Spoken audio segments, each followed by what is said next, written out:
नमस्कार मित्रांनो, गुरुकुल प्रबोधिनीच्या ऑनलाईन प्लॅटफॉर्मवर तुमचं पुन्हा एकदा हार्दिक स्वागत आहे। आजच्या लेक्चरमध्ये आपण फ्रिक्शनल अनएम्प्लॉयमेंट, ज्याला आपण घर्षणात्मक बेरोजगारी म्हणतो, तर ती संकल्पना बघणार आहे। ही फ्रिक्शनल अनएम्प्लॉयमेंटची जी संकल्पना आहे तर ती आपल्याला ऑब्जेक्टिव्ह परीक्षेच्या दृष्टीने पण महत्त्वाची आहे आणि डिस्क्रिप्टिव्ह परीक्षेच्या पण दृष्टीने महत्त्वाची आहे। ही काही अशा प्रकारची संकल्पना आहे, याच्यावर आयोग पुन्हा पुन्हा प्रश्न विचारतं।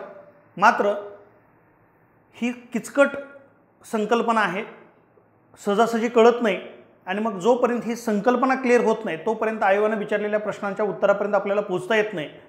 मग पहिल्यांदा आपण ही थोडी संकल्पना समजून घेऊ आणि त्याच्यावर आयोगाने कशा पद्धतीने प्रश्न विचारलेले आहेत ऑब्जेक्टिव्ह डिस्क्रिप्टिव्ह पॅटर्नमध्ये, तर ते आपण बघणार आहे।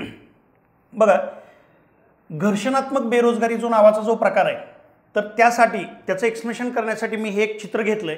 हे अत्यंत बोलकं चित्र आहे बघा। म्हणजे घर्षणात्मक बेरोजगारी इथं नवीन तंत्रज्ञान असलेला उद्योग आणि जुनं तंत्रज्ञान असलेला उद्योग याच्यामध्ये घर्षण असतं, याच्यामध्ये फ्रिक्शन असतं। त्याच्या आधारावर मग याला आपण फ्रिक्शनल अनएम्प्लॉयमेंट म्हणतो। बघा, यापूर्वी मग जे सेलफोन वापरले जायचे आणि अर्थात सेलफोनची मागणी मोठ्या प्रमाणात होती आणि मग त्या अनुषंगानं उद्योग असे सेलफोनची मोठ्या प्रमाणात निर्मिती करत होते। मागणीच्या आधारावर मग पुरवठा केला जात होता। मात्र नवीन तंत्रज्ञान विकसित झालं आणि मग स्मार्टफोन आले। स्मार्टफोनचा वापर उपयोग त्याच्या आधारावर लोकांची मागणी मोठ्या प्रमाणात वाढू लागली। अर्थात मग आता स्मार्टफोन निर्माण करणारे नवीन उद्योग आले। मग इथं यापूर्वी जो कामगार हा सेलफोन बनवणाऱ्या जुन्या उद्योगामध्ये काम करत होता, तर एकतर त्याला आता त्याचा जॉब चालला, जो बेरोजगार व्हायला लागला, किंवा त्याला कमी पगारामध्ये नोकरी करावी लागते। आणि मग हा जो वर्कर आहे, हा वर्कर हा या जुन्या तंत्रज्ञानावर आधारित असलेल्या उद्योगापेक्षा नवीन तंत्रज्ञानावर आधारित असलेल्या उद्योगामध्ये उडी मारण्यासाठी जो प्रयत्न करतोय आणि त्याच्या आधारावर ही जी काही बेरोजगारी आहे त्याला आपण म्हणतो घर्षणात्मक बेरोजगारी। येतं लक्षात बघा। म्हणजे मग इथं कशामुळे अशा प्रकारची बेरोजगारी निर्माण होते, तर उत्पादन यंत्रणेमधील जो काही सततचा बदल आहे। मग उत्पादन यंत्रणा जो आहे, जी उत्पादन यंत्रणा आहे त्यामध्ये सततचा बदल कशामुळे होतोय, तर तंत्रज्ञानामध्ये बदल आहे। बघा, इथं सेलफोनच्या ऐवजी मग आता मोठ्या प्रमाणात स्मार्टफोन वापरले जातात, तर तंत्रज्ञानामध्ये झालेला बदल आहे किंवा त्याच्या आधारावर लोकांच्या मागणीमध्ये झालेला बदल आहे। मग तंत्रज्ञान, लोकांची मागणी, पुरवठा याच्या आधारावर जो उत्पादन यंत्रणेमध्ये जो बदल होतोय त्यामुळे अशा प्रकारचे बेरोजगार निर्माण होते। आता इथं आपण असं म्हणतोय की जो जुना उद्योग आहे, सेलफोन बनवणारा जो जुना उद्योग आहे आणि स्मार्टफोन बनवणारा जो नवीन उद्योग आहे, तर मग ह्या जुन्या उद्योगाची जागा नवीन उद्योग घेतोय आणि अर्थात ह्या दोघांमध्ये मग स्पर्धा आहे किंवा या दोघांमध्ये घर्षण आहे। हा उद्योग बाहेर फेकला जातोय आणि या उद्योगाची भरभराट होते। आता इथं आपण असं म्हणतोय की मग या गोष्टीमुळे काय होतंय, श्रम बाजारामध्ये असंतुलन निर्माण होतंय, ज्याला आपण इम्बॅलन्स इन लेबर मार्केट म्हणतो। श्रम बाजारामध्ये असंतुलन निर्माण होते। म्हणजे काय, जर समजा लोकांची मागणी स्मार्टफोनची जर आहे तर मग स्मार्टफोनचं मोठ्या प्रमाणात उत्पादन होणार। जर स्मार्टफोनचं जर मोठ्या प्रमाणात जर उत्पादन वाढलं, याचं जर प्रोडक्शन, याचं जर उत्पादन जर मोठ्या प्रमाणात वाढलं, तर काय होणार आहे, तिथं मोठ्या प्रमाणात कामगार लागणार आहेत। तर ह्या स्मार्टफोन बनवणाऱ्या उद्योगामध्ये, की जो उद्योग आधुनिक तंत्रज्ञानावर आधारित आहे, तर तो आधुनिक तंत्रज्ञानावर आधारित असणारा उद्योग ज्या लोकांना तशा प्रकारचं नवीन तांत्रिक कौशल्य अवगत आहे अशा लोकांची मोठ्या प्रमाणात भरती करेल। या उलट जर सेलफोन जर त्याची विक्री होत नसेल, विक्री कमी झाली असेल, तर एकतर हा उद्योग इथं काम करणारे जे काही कामगार आहेत एकतर त्यांना काढून टाकेल किंवा त्यांची पगारात घट करेल। म्हणजे एका बाजूला काय झालं, श्रम बाजार म्हणजे लेबर मार्केट, म्हणजे जे लोक काम करतात तर त्याला आपण श्रमिक म्हणतो, तर त्यांचा जो बाजार आहे म्हणजे श्रमिकांची जी मागणी पुरवठा आहे तर त्या बाबतीत असंतुलन कसं निर्माण झालं, तर ह्या सेलफोनची निर्मिती करणाऱ्या उद्योगामधले कामगार हे एकतर बेरोजगार व्हायला लागले किंवा त्यांना कमी पगारावर काम करायला लागलं. म्हणजे इथली लोक कामावरून काढून टाकायला लागले. या उलट या प्रकारच्या उद्योगामध्ये तशा प्रकारचं नवीन तंत्रज्ञान कौशल्य अवगत असलेल्या कामगारांची भरती व्हायला लागली. म्हणजे श्रम बाजारामध्ये काय झालं, असंतुलन निर्माण झालं. श्रम बाजारामध्ये असंतुलन निर्माण झालं. आता इथं आपण असं म्हणतोय की बेरोजगारी कशामुळे होते, तर आपण असं म्हणतो की उत्पादनात घट झाल्यामुळे बेरोजगारी होते.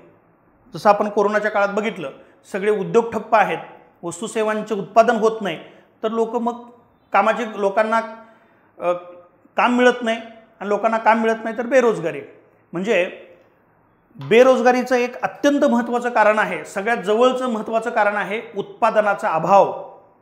संबंधित त्या देशाच्या अर्थव्यवस्थेमध्ये जर उत्पादनाचा अभाव असेल, उत्पादनच होत नाही, तर बेरोजगारी वाढणार आहे. पण इथं आयोग प्रश्न विचारतोय. मित्रांनो, इथं उत्पादनाचा अभाव नाही आहे. भले हे सेलफोनचं उत्पादन होत नसेल तर स्मार्टफोनचं तर उत्पादन होतंय ना. म्हणजे जर इथं जी काही बेरोजगारी निर्माण होते तर ती बेरोजगारी उत्पादनामध्ये उत्पादनाचा अभाव आहे म्हणून होत नाही. येतं का लक्षात? तर इथं जरी भले सेलफोनचं उत्पादन होत नसेल तर स्मार्टफोनचं उत्पादन होतंय. त्यामुळं हे एक वेगळ्या प्रकारची बेरोजगारी आहे. तर इथं एक वेगळा शब्द वापरला जातो, उत्पादन हे पूर्ण रोजगार पातळीवर असतं. म्हणजे उत्पादन हे पूर्ण रोजगार पातळीवर असताना सुद्धा ही बेरोजगारी. मग इथं ह्या बेरोजगारीच्या पाठीमागचं नेमकं कारण काय आहे, तर त्याला आपण म्हणतो imperfection in labour market. Imperfection in labour market म्हणजे कामगारामध्येच अपूर्णता आहे.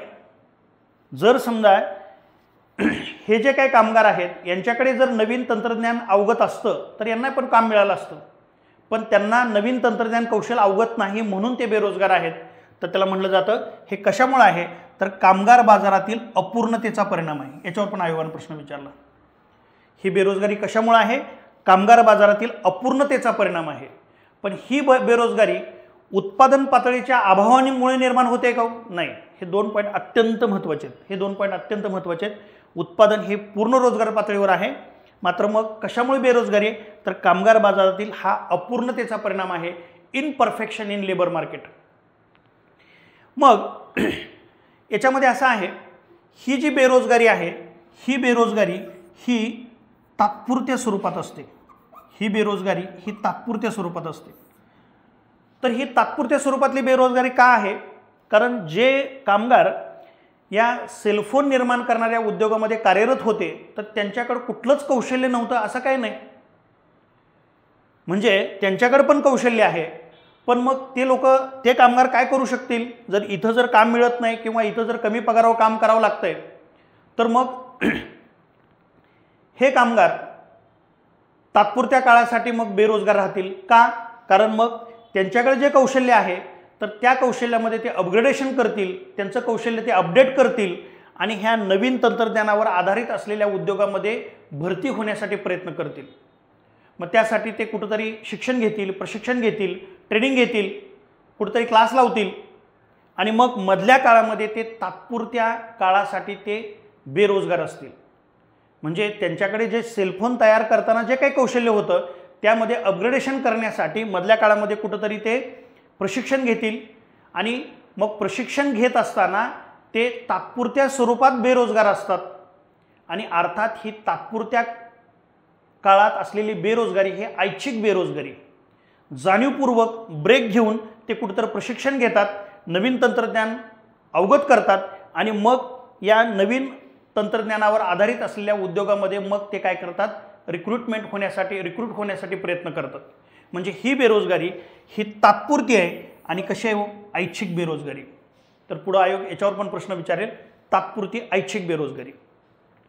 ही बेरोजगारी आपल्याला प्रामुख्यानं शहरामध्ये बघायला मिळते, कारण उद्योगावर आधारित असलेली बेरोजगारी आहे, तर ही शहरामध्ये आपल्याला पाहायला मिळते. तर त्याच्या अनुषंगाने पण आयोग प्रश्न विचारेल. मग इथं जे काय आपण हेडिंग बघितले, याचं जे मूळ हेडिंग आहे तर ते घर्षणात्मक बेरोजगारी. घर्षणात्मक बेरोजगारी इंग्लिशमध्ये त्याला आपण फ्रिक्शनल अनएम्प्लॉयमेंट म्हणतो, पण याला मराठीमध्ये किंवा इंग्लिशमध्ये आणखी पण नाव आहेत. ट्रान्झिशनल किंवा संक्रमणात्मक बेरोजगारी, ट्रान्झिशनल अनएम्प्लॉयमेंट आहे किंवा संक्रमणात्मक बेरोजगारी. तर ट्रान्झिशनल किंवा संक्रमणात्मक का, तर आपण म्हणलं की ही तात्पुरती बेरोजगारी, कारण काही ना काही याच्याकडे कौशल्य असल्याशिवाय तो सेलफोन उद्योगामध्ये काम करत नव्हता. हे झालं, काही ना काही त्याच्याकडे कौशल्य होतं, पण मग आता तो नवीन तंत्रज्ञान शिकतोय, त्याचं प्रशिक्षण घेतोय आणि मग मधल्या काळात तात्पुरत्या स्वरूपात संक्रामक अवस्थेमध्ये आहे तो, तर ती संक्रामक बेरोजगारी आहे किंवा ट्रान्झिशनल अनएम्प्लॉयमेंट आहे. तर हा पण आयोग शब्द वापरू शकतात. पुन्हा ही आधुनिक तंत्रज्ञान आणि जुनं तंत्रज्ञान या संदर्भातली बेरोजगारी आहे, म्हणून याला तांत्रिक बेरोजगारी किंवा टेक्निकल अनएम्प्लॉयमेंट पण म्हणतात. आणि अर्थात त्याच अनुषंगानं यांत्रिकृत आणि मेकॅनिकल अनएम्प्लॉयमेंट सुद्धा नावं आहेत. तर मग जर याच्यावर बघा, आयोगानं कसा प्रश्न विचारलेला आहे, खालीलपैकी कोणत्या प्रकारची बेरोजगारी उत्पादन पूर्ण रोजगार पातळीवर असताना पण उद्भवू शकते. यापूर्वी सांगितलं बेरोजगारीचं सगळ्यात प्रामुख्यानं कारण काय असतं, तर उत्पादनाचा अभाव असतो, पण इथं उत्पादनाचा अभाव नाही आहे. तर उत्पादन पूर्ण रोजगार पातळीवर असताना सुद्धा बेरोजगारी आहे, त्याचं उत्तर आहे घर्षणात्मक बेरोजगारी, घर्षण बेरोजगारी. त्या अनुषंगाने आणखी एक आयोगानं प्रश्न विचारला आहे. इथं मग इतर बेरोजगारीच्या प्रकारावर पण प्रश्न आहे, पण मग आपल्याला या लेक्चर पुरतं, या व्हिडिओ पुरतं आपण बघतोय की हे स्टेटमेंट आहे बघा, घर्षणात्मक बेरोजगारी कामगार बाजारातील अपूर्णतेचा परिणाम आहे. हे पण स्टेटमेंट आयोगानं विचारलं. घर्षणात्मक बेरोजगारी कामगार बाजारातील अपूर्णतेचा परिणाम आहे. येतं का लक्षात? याच आधारावर एक डिस्क्रिप्टिव्ह पॅटर्नसाठी एक आयोगानं प्रश्न विचारलेला आहे. Discuss the causes and consequences of frictional unemployment in India. म्हणजे भारतातील घर्षणात्मक बेरोजगारीची कारणं आणि परिणाम या संदर्भातली चर्चा करा. हा एक UPSCला 10 मार्कासाठी प्रश्न विचारलेला होता. मग MPSCमध्ये सुद्धा डिस्क्रिप्टिव्ह पॅटर्नवर या अनुषंगानं प्रश्न विचारला जाईल किंवा सायक्लिकल अनएम्प्लॉयमेंटवर प्रश्न विचारला जाऊ शकतो. म्हणजे बघा,